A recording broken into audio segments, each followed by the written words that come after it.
ونستغفره ونعوذ بالله من شرور أنفسنا ومن سيئات أعمالنا من يهده الله فلا مضل له ومن يضلله فلا هادي له ونشهد أن لا إله إلا الله وحده لا شريك له ونشهد أن سيدنا ومولانا محمدا عبده ورسوله قال الله تبارك وتعالى في القرآن المجيد وَلَقَدْ آتَيْنَا لُقْمَانَ الْحِكْمَةَ أَنِ اشْكُرْ لِلَّهِ وَمَنْ يَشْكُرْ فَإِنَّمَا يَشْكُرُ لِنَفْسِهِ وَمَنْ كَفَرَ فَإِنَّ اللَّهَ غَنِيٌّ حَمِيدٌ صدق اللہ مولانا العظیم۔ معزز و محترم حضرات گرامی قدر، اللہ رب العزت کا بے پایہ لطف و کرم اور اس کا فضل و احسان ہے کہ آج عید الفطر کے اس بابرکت اجتماع میں ہمیں حاضری کا شرف نصیب ہو رہا ہے۔ پورا مہینہ ماہ رمضان کی برکتیں ہم سمیٹتے رہے ہیں اور اللہ کی رضا اور خوشنودی کے لیے ماہ رمضان کے روزے اور اپنی بساط اور طاقت کے مطابق عبادت کرتے رہے۔ آج موقع کی مناسبت سے سورہ لقمان کے دوسرے رکوع کا میں نے انتخاب کیا ہے، جس میں اللہ رب العزت نے حضرت لقمان علیہ السلام کا ذکر کیا ہے اور انہوں نے اپنے بیٹے کو یہ نصیحت کی جس کا قرآن پاک نے یہاں پہ تفصیل کے ساتھ ذکر کیا۔ حضرات گرامی، کسی بھی انسان کا کوئی عمل جو وہ کرتا ہے، وہ جب کرتا ہے تو اس کے اندر ریا کا امکان ہوتا ہے، تصنع اور بناوٹ ہو سکتی ہے، مگر جب کوئی بندہ اپنے بیٹے کو نصیحت کرتا ہے تو وہ حق پر مبنی ہوتی ہے، خلوص پر مبنی ہوتی ہے اور پوری دیانت دارانہ رائے ہوتی ہے۔ اسی لیے آج کے اس اجتماع کی مناسبت سے میں نے سورہ لقمان کے دوسرے رکوع کا انتخاب کیا۔ اللہ رب العزت نے فرمایا وَلَقَدْ آتَيْنَا لُقْمَانَ الْحِكْمَةَ أَنِ اشْكُرْ لِلَّهِ، اور ہم نے حضرت لقمان کو حکمت و دانائی عطا فرمائی کہ اللہ کا شکر بجا لا۔ أَنِ اشْكُرْ لِلَّهِ، اللہ کا شکر بجا لا۔ جو پہلی بات معلوم ہوتی ہے کہ حکمت اور دانائی کسے کہتے ہیں۔ ہر بندہ حکیم اور دانا نہیں ہوتا۔ جب انسان کی رائے پختہ ہو جائے، اصابت فکر اسے حاصل ہو جائے، حق اور باطل کے اندر وہ فرق کر سکے، نیکی اور بدی کے اندر امتیاز کر سکے، اسے کہتے ہیں حکمت اور دانائی کا حاصل ہونا۔ جب تک انسان کی رائے پختہ نہ ہو جائے، حق اور باطل کی تمیز کرنا اسے نہ آئے، نیکی اور بدی کے اندر فرق کرنا نہ آئے، اسے حکمت اور دانائی نہیں کہتے۔ فرمایا ہم نے حضرت لقمان کو حکمت اور دانائی عطا فرمائی، اور حضور علیہ السلام نے فرمایا کہ حضرت لقمان علیہ السلام کوئی اللہ کے نبی اور رسول نہیں تھے، بلکہ اللہ کے ایک نیک بندے تھے جسے اللہ نے حکمت اور دانائی عطا کی۔ حضرت لقمان کو اللہ نے اپنی محبت عطا کی اور بدلے میں اللہ تعالی حضرت لقمان سے محبت کرتا ہے۔ اور اس پر آگے بیان کیا جاتا ہے، حضور علیہ السلام نے فرمایا کہ اس حکمت اور دانائی کے نتیجے میں اللہ رب العزت نے کہا کہ اے حضرت لقمان، ہم آپ کو خلافت اور نیابت عطا کرتے ہیں تاکہ آپ عدل اور انصاف قائم کر سکیں۔ حضرت لقمان علیہ السلام نے عرض کی کہ باری تعالیٰ، میں چاہتا ہوں کہ یہ ذمہ داری میرے سپرد نہ کی جائے، میں یہ سپرداری یعنی یہ جو حکمت اور دانائی اور عدل و انصاف کی ذمہ داری ہے، یہ کوئی معمولی چیز نہیں ہے۔ میں چاہتا ہوں کہ یہ ذمہ داری مجھ پر نہ آئے بلکہ مجھے عافیت نصیب ہو جائے، اور اگر باری تعالیٰ آپ نے یہ حکمت اور دانائی کے ساتھ مجھے یہ ذمہ داری دینی ہے تو میں اسے تسلیم کرتا۔ اس سے بات کیا معلوم ہوئی کہ انسان کو خود اپنے لیے کوئی عہدہ، مقام، منصب نہیں مانگنا چاہیے۔ جب کوئی بندہ اپنے لیے عہدہ، مقام اور منصب مانگتا ہے تو پھر اس کی پکڑ بھی اتنی زیادہ ہوتی ہے، اور اگر اس کو کوئی ذمہ داری دے دی جائے اور وہ اپنی پوری کوشش کرے، کوشش کے نتیجے میں کوئی کمی بیشی بھی رہ جائے تو اللہ تعالیٰ معاف کر دے۔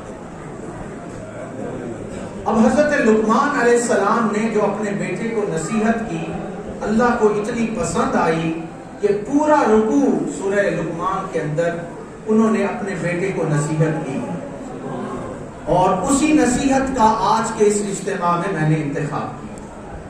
فرمایا کہ حکمت اور دانائی عطا کی ہے کہ میرا شکر بجا لاؤ، میرا شکر بجا لاؤ۔ انسان شکر کب بجا لاتا ہے؟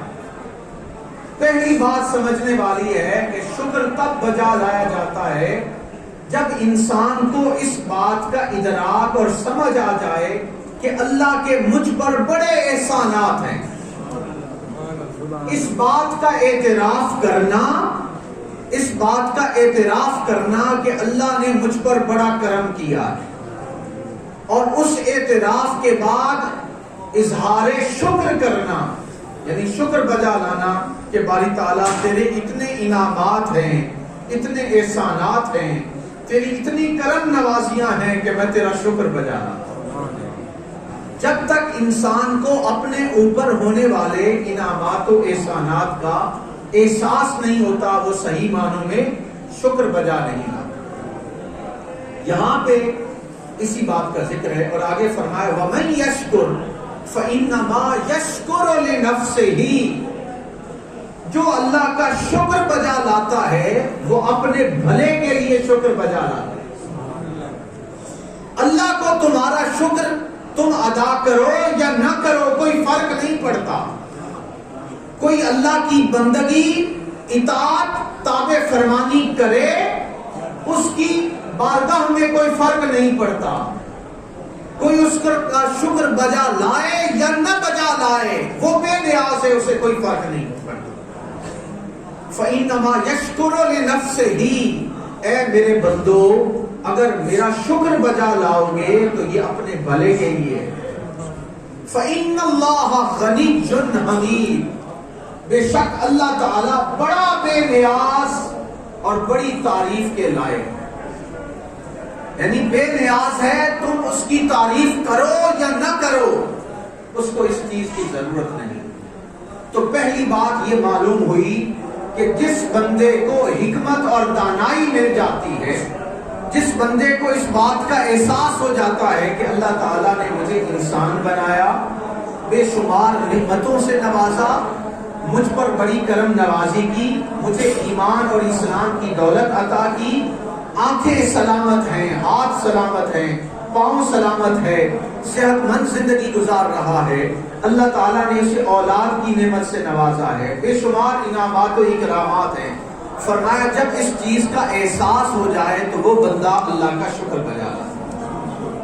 ایک بات یہ ہوتی، آگے فرمایا وَإِذْ قَالَ لُقْمَانُ لِابْنِهِ وَهُوَ يَعِظُهُ، حضرت لقمان علیہ السلام اپنے بیٹے کو نصیحت کر رہے تھے، اور وہ نصیحت کیا تھی؟ قرآن پاک نے اس کا ذکر کیا، یا بنی لا تشرک باللہ، اے میرے بیٹے اللہ کے ساتھ کسی کو شریک نہ ٹھہرانا۔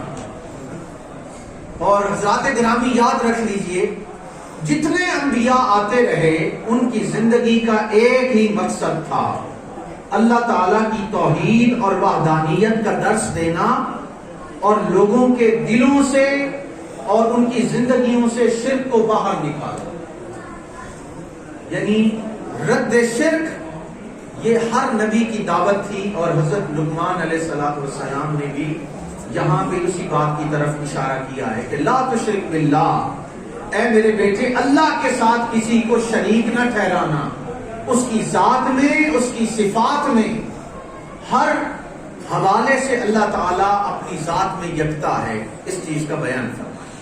ان الشرک لظلم عظیم، بے شک شرک تو بہت بڑا گناہ ہے، ظلم عظیم ہے۔ اس کے آگے ارشاد ہوا وَوَصَّيْنَا الْإِنسَانَ بِوَالِدَيْهِ، اور ہم نے تاکیدی حکم دیا ہے انسان کو کہ وہ اپنے والدین کے ساتھ حسن سلوک کرے، اپنے والدین کے ساتھ حسن سلوک کرے۔ اب دیکھیے، سب سے پہلے شرک کا رد فرمایا، توحید کا درس دیا، اور اس کے بعد سب سے بڑی بات جو قرآن پاک نے بیان کی ہے والدین کے ساتھ نیک سلوک کرنا۔ اور آگے فرمایا حملتہ امہ وہنا علی وہن، اس کی ماں اسے کمزوری پہ کمزوری جھیلتی رہی، یعنی شکم مادر نے جب ایک بچہ آتا ہے تو 9 ماہ تک ماں اس کا بوجھ اٹھاتی ہے۔ فرمایا ماں کی اس خدمت کو یاد کرو، بغیر کسی لالچ کے وہ ماں تمہارا بوجھ اٹھاتی رہتی ہے، اور نہ صرف بوجھ اٹھاتی ہے بلکہ اس کے بعد پھر پیدائش کے مرحلے سے ماں گزرتی ہے جب تکلیف گزارتی ہے، اور صرف یہ تکلیف برداشت نہیں کرتی بلکہ جب بچہ پیدا ہو جاتا ہے تو اسے پھر اپنا خون جگر عطا کرتی ہے، 2 سال تک اسے اپنا دودھ پلاتی رہتی ہے۔ تو فرمایا اس اللہ کی شکر بجا لاؤ جس نے تمہیں والدین عطا کیے، اور والدین تمہارا خیال کرتے رہے اور اس چیز کا لحاظ کرتے رہے۔ آگے ارشاد ہوتا ہے وَفِصَالُهُ فِي عَامَيْنِ، اور یہ دودھ پلانا 2 سال کے لیے، یعنی ماں باپ کی ذمہ داری بنتی ہے کہ وہ بچے کو 2 سال تک ماں کا دودھ پلائیں۔ آج اس حوالے سے بھی سوچنے کی ضرورت ہے کہ ہم بعض اوقات بچوں کا یہ بنیادی حق بھی مار دیتے ہیں کہ مائیں اپنے بچوں کو 2 سال تک دودھ نہیں پلاتی، یا پھر اور حاملہ ہو جاتی ہے اور نئے بچے کے آنے کی وجہ سے وہ بچہ دودھ نہیں پی پاتا، تو یہ بھی اس کا حق ادا نہ کرنا ہے کہ اس حوالے سے بھی انسان سوچے اور دیکھے۔ آگے فرمایا انشکر لی ولوالدی، کہ یہ ضروری ہے کہ انسان میرا شکر بجا لائے اور اپنے والدین کا شکر بجا لائے۔ انشکر لی، میرا شکر بجا لائے اور اپنے والدین کا شکر بجا لائے۔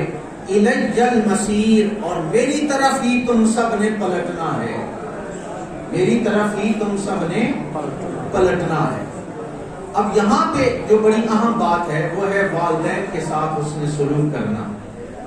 جب ہم اپنی زندگیوں کا جائزہ لیتے ہیں تو ہم اسے ٹیکن فار گرانٹیڈ لے لیتے ہیں کہ ماں باپ کا کام ہے بچوں کی پرورش کرنا، اور پھر جب ان کے حقوق کی باری آتی ہے تو ہم اس کا لحاظ نہیں کرتے۔ یہاں پہ بڑے ہی خوبصورت انداز میں بتایا کہ پہلا شکر بجا لانا اللہ کا ہے، اور دوسرا شکر بجا لانا اپنے والدین کا ہے۔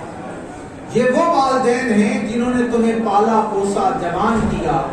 اور دوسرے مقام پر ارشاد ہوتا ہے ایک جگہ پر اللہ رب العزت نے فرمایا کہ تمہارے ماں باپ جب تم انہیں پاؤ بڑھاپے کے عالم میں، ایک یا دونوں، انہیں اف تک بھی نہ کہنا، انہیں مت جھڑکنا، وَقُلْ لَهُمَا قَوْلًا كَرِيمًا، اور ان سے پیارے انداز میں گفتگو کرنا۔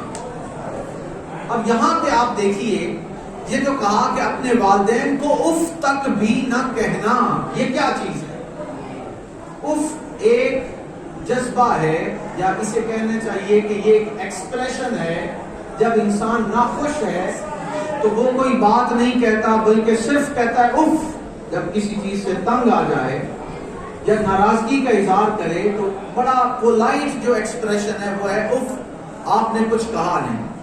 اللہ رب العزت نے فرمایا وَلَا تَقُلْ لَهُمَا أُفٍّ وَلَا تَنْهَرْهُمَا وَقُلْ لَهُمَا قَوْلًا كَرِيمًا وَاخْفِضْ لَهُمَا جَنَاحَ الذُّلِّ مِنَ الرَّحْمَةِ وَقُلْ رَبِّ ارْحَمْهُمَا كَمَا رَبَّيَانِي صَغِيرًا، کہ اپنے والدین کو اف تک بھی نہ کہنا. If is just an expression of displeasure, کہ اپنی ڈس لائکنگ اور ڈسپلیئر کا اظہار بھی نہ کرنا اپنے والدین کے سامنے. انہوں نے تمہیں پالا پوسا ہے، جوان کیا ہے، ان کے تم پر اتنے احسانات ہیں. ایک ہے کہ انہیں جھڑک بیٹھو یا گالی دے بیٹھو یا اونچی آواز میں بات کرو. فرمایا اف بھی کہا تو اللہ کی نظر میں گناہگار ٹھہرو گے. اپنے والدین کو اف تک بھی نہ کہنا اور ان کے ساتھ احسان کرنا اور ان کے اس احسان کو ہمیشہ یاد رکھنا اور اپنے مالک کا شکریہ ادا کرتے رہنا. الی المصیر، تم سب نے میری طرف ہی پلٹنا ہے، تم سب نے میری طرف ہی پلٹنا ہے. اب دیکھیے والدین کے بڑی شان، بڑا رتبہ ہے.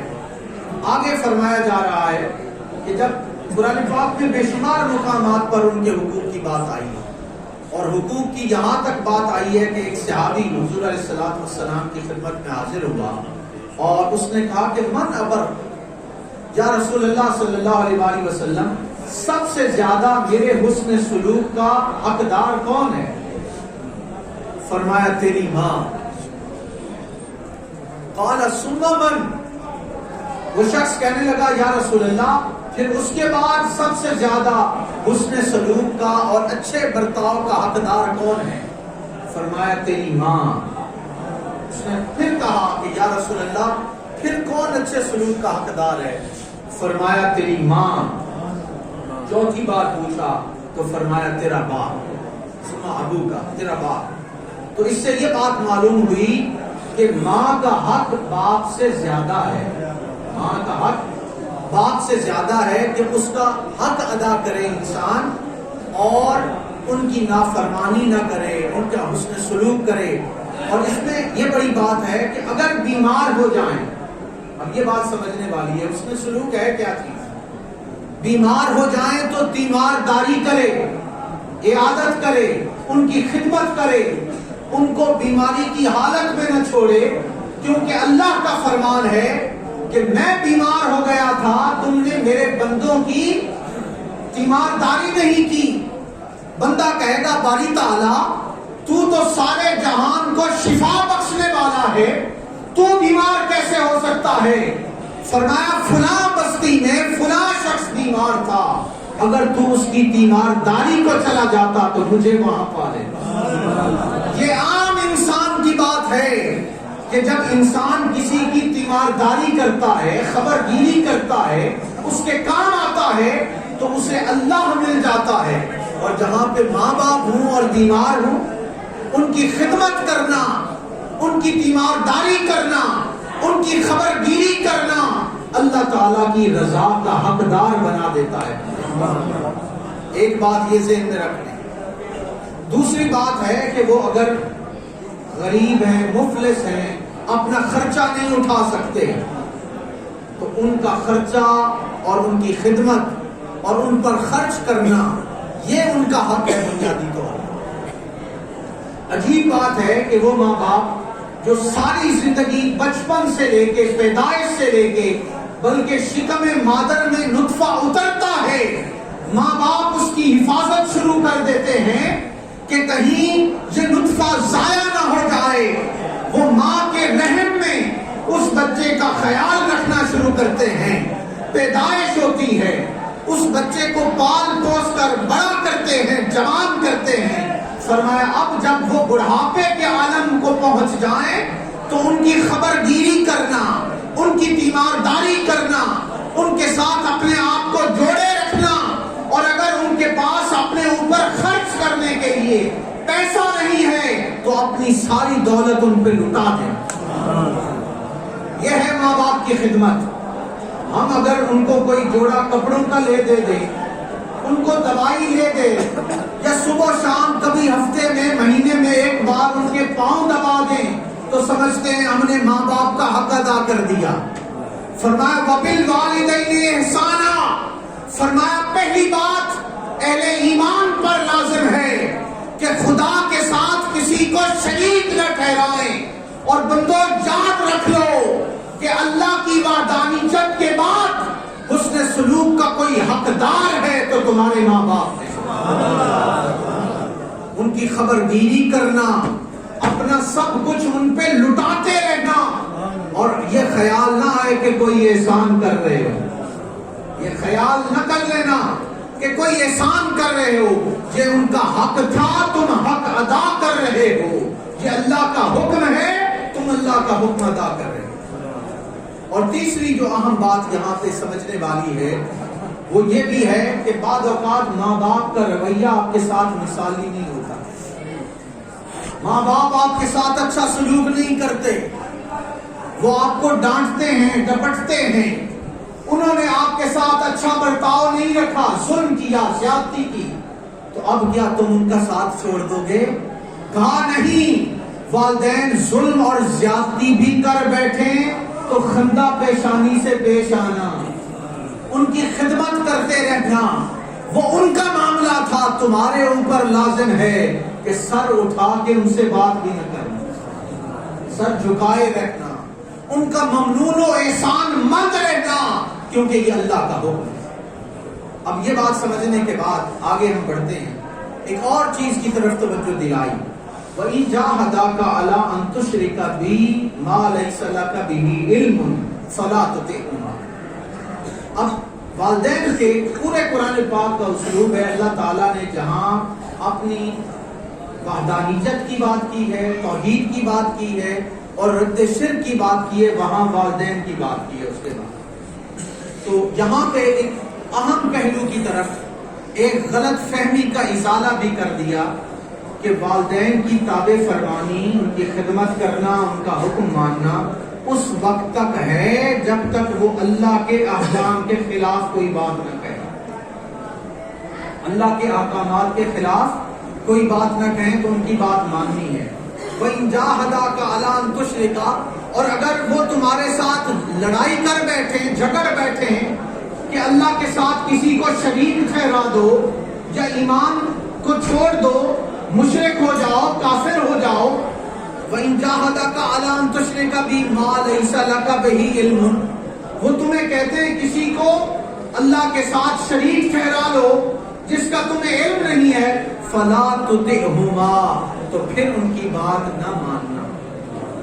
اگر وہ کفر پر تمہیں اکساتے ہیں، شرک پر اکساتے ہیں، تو پھر ان کی بات نہ مانو. اس چیز کا یہاں پہ بیان ہوا کیونکہ قاعدہ ہے اور حدیث پاک میں آتا ہے لا طاعۃ للمخلوق فی معصیۃ الخالق، کہ مخلوق کی اطاعت لازم نہیں جس میں اللہ کی نافرمانی. یعنی ایک طرف مخلوق حکم دے رہی ہے کہ یہ غلط کام کرو، ایک طرف اللہ کا حکم ہے، تو اہل ایمان کو بتا دیا حکم اللہ کا ماننا ہے. اور اللہ کا حکم ماننے کے ساتھ اگر ساری مخلوق بھی جمع ہو کر تمہیں اللہ کے راستے سے ہٹانا چاہے، تمہیں کفر و شرک میں ڈالنا چاہے، تمہیں اللہ کے رسول کے راستے سے ہٹانا چاہے، تو سب کے خلاف اعلان جنگ کر دو اور اللہ کی نافرمانی میں نہ ہو. لیکن یہاں پہ جو بات سمجھائی جا رہی ہے کہ اگر وہ تمہیں شرک پر بھی اکسائیں تو بات نہیں ماننی، لیکن بد اخلاقی بھی نہیں کرنی، بد سلوکی بھی نہیں کرنی. اور علماء نے بیان کیا ہے کہ اگر کسی کے والدین کافر اور مشرک ہوں، بت پرست ہوں، اور وہ بت خانے میں چلے جائیں، بت خانے میں والدین چلے گئے، بتوں کی پوجا کر رہے ہیں، تو علماء نے بیان کیا ہے کہ اسے بت خانے میں تو والدین کو نہ لے کے جائے، اور اگر بت خانے سے پیغام بھیجیں کہ ہمیں آ کے گھر لے جاؤ، تو بچوں پر لازم ہے کہ والدین کو بت خانوں سے بھی لے کر آئیں. بچوں پر لازم ہے کہ اپنے والدین کو بت خانے سے بھی لے کر آئیں. اس چیز کا بیان ہے. اور آگے فرمایا وصاحبہما فی الدنیا معروفا، البتہ ان کے ساتھ خوبصورتی کے ساتھ گزران کرو۔ کافر اور مشرک ہیں تو فرمایا ان کے ساتھ لڑائی جھگڑا نہیں کرنا، ان کو برا بھلا نہیں کرنا، بلکہ ان کے ساتھ حسن سلوک سے پیش آنا ہے، بے شک وہ کافر ہوں۔ فاتبع سبیل من اناب الی، اور پیروی کرو اس کی جو میری طرف مائل ہوا۔ اب یہاں بات سمجھائی جا رہی، فاتبع سبیل من اناب الی، اے بندو کسی کی پیروی کرنی ہے، کسی کی بات ماننی ہے، کسی کے نقش قدم پر چلنا ہے تو اسی کے نقش قدم پر چلو جو میری طرف آتا ہے، جو میری طرف آتا ہے۔ اب ہر وہ بندہ جو اپنے آپ کو اللہ کی طرف لگائے رکھتا ہے، اللہ کے ذکر میں رہتا ہے، اللہ کے خیال میں رہتا ہے، اپنے مالک سے جڑا رہتا ہے، قرآن پاک نے کہا کہ وَاصْبِرْ نَفْسَكَ مَعَ الَّذِينَ يَدْعُونَ رَبَّهُمْ بِالْغَدَاةِ وَالْعَشِيِّ، اے بندے اپنے آپ کو ان لوگوں کے ساتھ جوڑے رکھو جو صبح و شام اپنے مالک کو یاد کرتے ہیں۔ وَاصْبِرْ نَفْسَكَ مَعَ الَّذِينَ يَدْعُونَ رَبَّهُمْ، اے انسانوں تمہاری نجات، تمہاری بہتری اس میں ہے کہ وہ اللہ والے جو ہر وقت اپنے مالک کو یاد کرتے رہتے ہیں، تم ان کی سنگت اختیار کرو، ان کی ہم نشینی اختیار کرو، ان کے ساتھ دوستیاں کرو جو اپنے مالک کو یاد کریں۔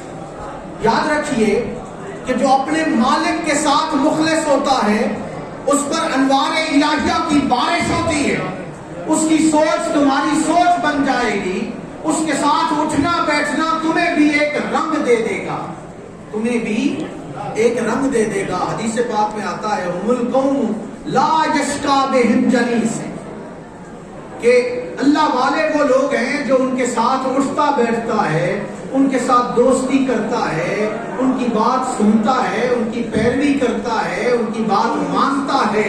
یہ وہ قوم ہے جن کے ساتھ اٹھنے بیٹھنے والا بدبخت نہیں رہتا۔ اے انسانوں، اگر اپنی بدبختی کو خوش بختی سے بدلنا چاہتے ہو، اپنی مشکل کو آسان کرنا چاہتے ہو تو اللہ والوں کے ساتھ جوڑے رہو اور ان کی پیروی کرتے رہو۔ یہ جو پیری مریدی کا کانسیپٹ ہے اس پہ بھی میں بات کر دوں کہ وہ بھی یہی چیز ہے کہ جو انابت الہی میں آ جاتے ہیں، جو اپنے آپ کو مالک و مولا سے جوڑ لیتے ہیں، ہم ان کے ساتھ دوستی، ان کی پیروی، ان کے مرید اس لیے بنتے ہیں کیونکہ وہ اللہ کے خالص بندے ہوتے ہیں۔ اور قرآن پاک نے سورہ فاتحہ میں ہمیں حکم دیا ہے کہ اپنے آپ کو ان لوگوں کے ساتھ جوڑے رکھو جن پر اللہ کا انعام ہو۔ اور اللہ کے انعام یافتہ بندے کون سے ہیں؟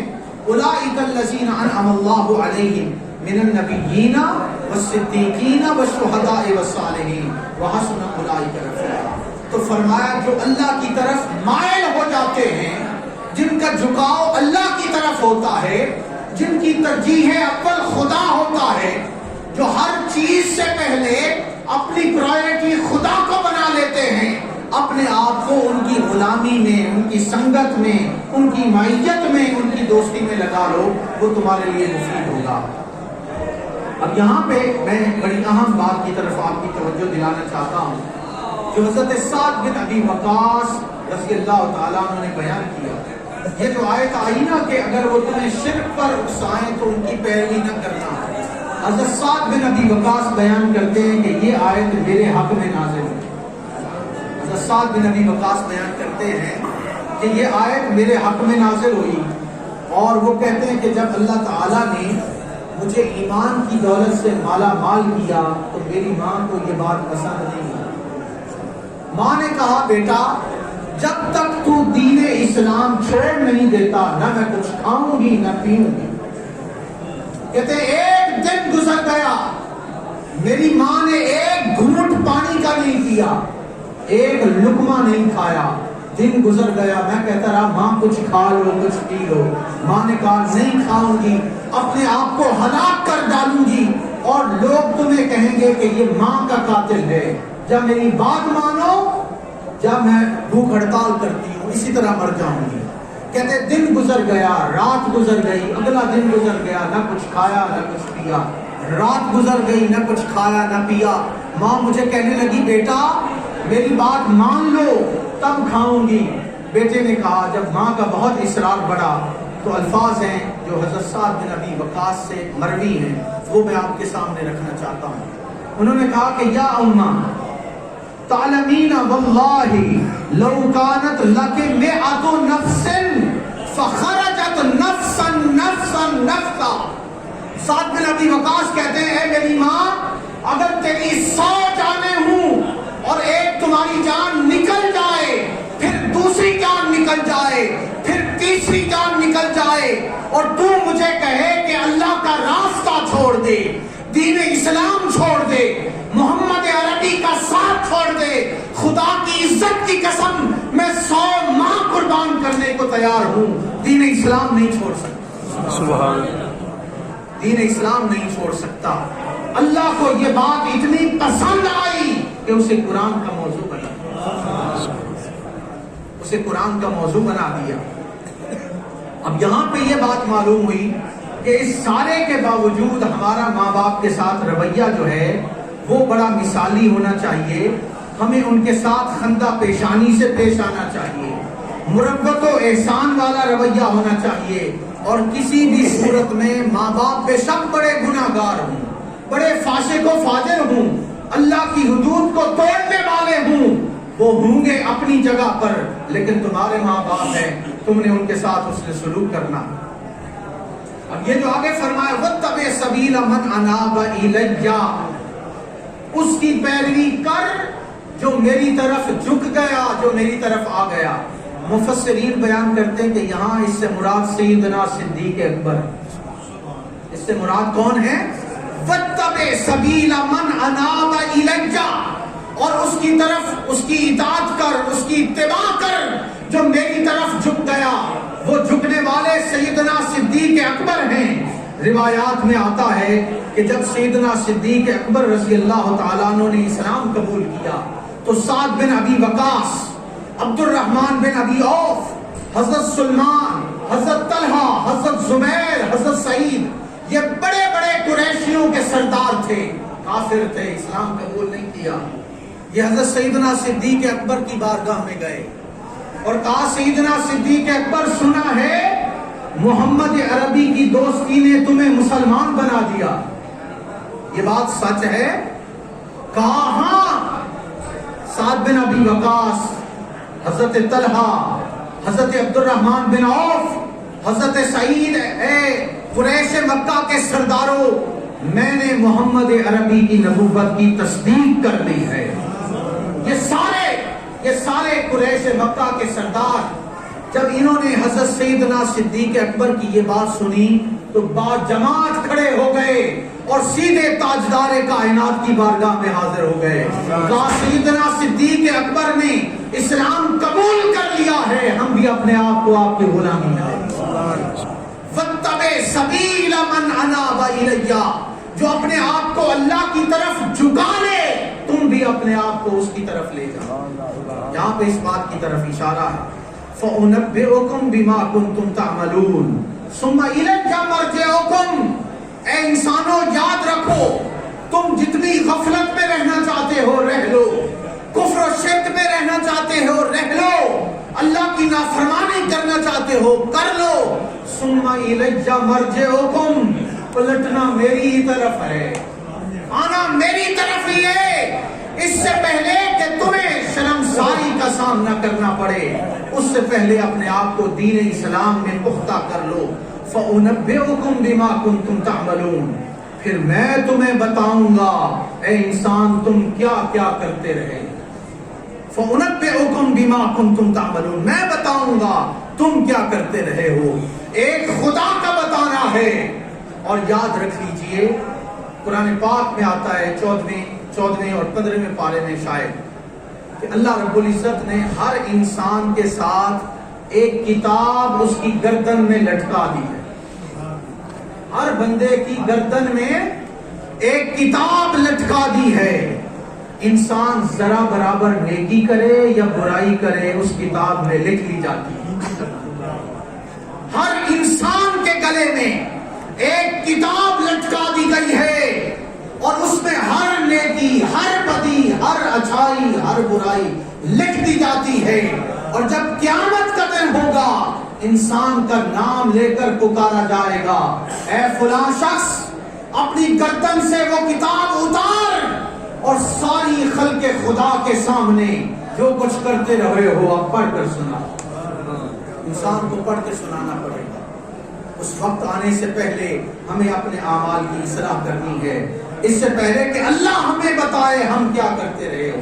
بلکہ یہ مرحلہ بھی آتا ہے قرآن پاک میں ہے کہ انسان کی زبان گواہی دے گی، انسان کے قدم گواہی دیں گے، انسان کی جلد اس کے خلاف گواہی دے گی کہ باری تعالیٰ یہ بندہ یہ گناہ کرتا رہا، یہ بدکاری کرتا رہا، یہ حرام کھاتا رہا، یہ فحاشی عریانی میں پڑا رہا. بندہ کہے گا اے میرے جسم کے ٹکڑوں، اے میرے جسم کے حصوں، اے میرے ہاتھ، میرے پاؤں، میری جلد میرے خلاف گواہی دیتے ہو. اس وقت انسان کا جسم بول پڑے گا کہ انسان دنیا میں اللہ نے ہمیں زبان نہیں دی تھی اس لیے خاموش تھے، آج اللہ نے ہمیں زبان دی ہے، جو جو کرتوت تم کرتے رہے ہو آج ہم بیان کریں. اب کیونکہ وقت ہمارے پاس مختصر ہے، 5 منٹ مجھے پہلے بتا دینا تاکہ میں کنکلوڈ کر سکوں. 5 منٹ چلیں.